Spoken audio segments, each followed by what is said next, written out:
Welcome back. The growing population in Texas and the summer heat putting a strain on the state's power grid. Governor Greg Abbott is warning about a new threat to the state's energy supply, and that is China. In a new Fox News op-ed titled "China is Knocking on Texas's Door," Abbott writes, quote, "China targets strategic sectors such as energy development, petroleum refining, and power generation. State-owned Power China is active in 50 ongoing projects across more than a dozen Latin American nations." I spoke with the governor of Texas, Greg Abbott, about all of that. Well, listen, it's in the entire region around the southern part of the United States, and it's quite alarming. You're familiar with what China's trying to set up in Cuba. They're trying to set up similar operations both in Mexico as well as in Central and South America. They're trying to set up a naval base at the bottom tip of South America that will control the shipping lanes between the Atlantic and Pacific. They're gaining more control in the Panama Canal. They're setting up operations in Mexico, as well as many Central and South American countries that make these countries more dependent upon China, but also increasing China's capability, being able to listen in and basically maintain surveillance upon what is going on in the United States of America. Because of the loan programs they've been providing to Central and South American countries, these countries are more reliant upon China. And you see that in one very prolific issue, and that is 20 years ago, every Latin American country recognized the independence of Taiwan. Today, only 7 Latin American countries recognize the independence of Taiwan. So China is really coming in and changing the attitudes of Central and South American countries, much to the danger of the United States of America. Yeah, this is a very good point, particularly since the United States has a policy of one China. Is it time to change that one China policy in the United States? Shouldn't this policy come from the national federal government and not just from one state? Right, and that's the alarm bell that's going off, and that is it seems like the Biden administration is asleep at the switch because the territory immediately adjacent, not just to Texas but to the United States, is becoming compromised by the day. And while Biden is focused on other international issues in other parts of the entire world, he's completely ignoring the dangers that are creeping up just south of the Texas border that could truly compromise the future of the United States. Well, once again, Texas finds itself at the very nucleus of national security and the risks around it. What can you do about it in Texas?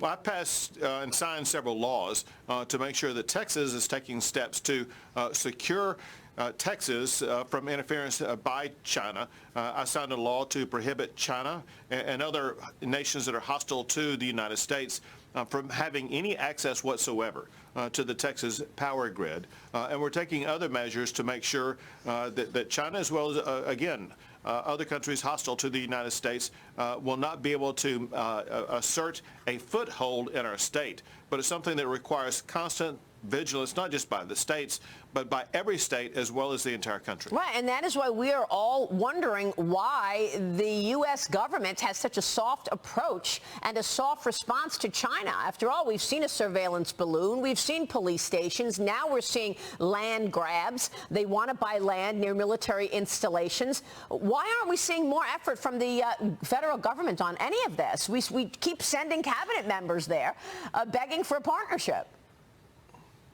Well, it's mystifying, Maria. I'm sure that you reported just a couple of days ago, Janet Yellen was bowing to the Chinese and getting nothing in return for it, while at the very same time the Chinese are expanding their operations in Mexico and Central and South America, increasing their capabilities to not only spy upon us, but to interfere with our economic ties to Central and South America.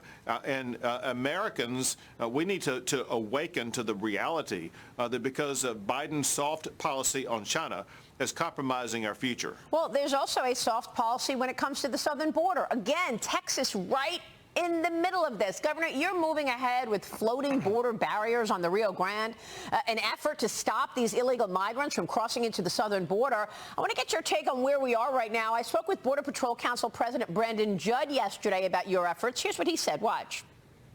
What we're seeing is a trend to where Arizona is now getting flooded because Governor Greg Abbott, using his authorities, has done so well in the state of Texas. We don't have a governor in the state of Arizona that's willing to do the exact same thing, so you're not going to see a secure border in Arizona.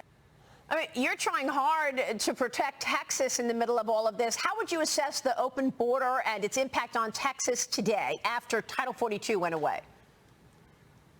Well, as you probably reported, on the day the Title 42 was lifted, there was video showing how Texas was stopping and repelling people who are trying to enter Texas illegally. We have razor wire, mile after mile after mile of razor wire that prohibit people from being able to enter into Texas in the first place. And right behind that razor wire are National Guard soldiers and Texas Department of Public Safety officers making sure those people do not get in. Every single day, we're adding more of that razor wire. In addition to that, we now have these buoys in the water to prevent people from even crossing the middle part of the Rio Grande River coming into the state of Texas.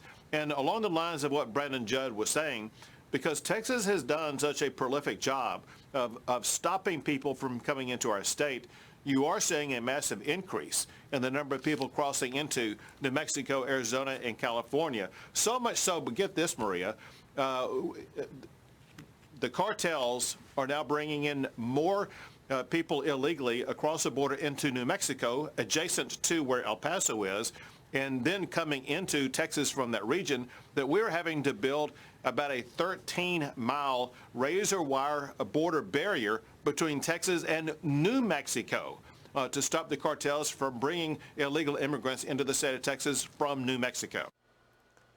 Wow, this is just incredible what you're hearing from the governor right now in terms of New Mexico. Joe Borelli, you may have thought that maybe after Title 42 went away and we saw some stabilization, things would begin to get better. They're worse than ever, and the cartels are running Mexico, pocketing billions of dollars. They're the ones who are deciding who comes into this country and who doesn't. Well, right, Maria. And for me, the most remarkable thing about this interview is that you take the two issues that you just put that clip up about. You have Greg Abbott talking about how to secure his state's infrastructure and really his state's commerce from a foreign entity.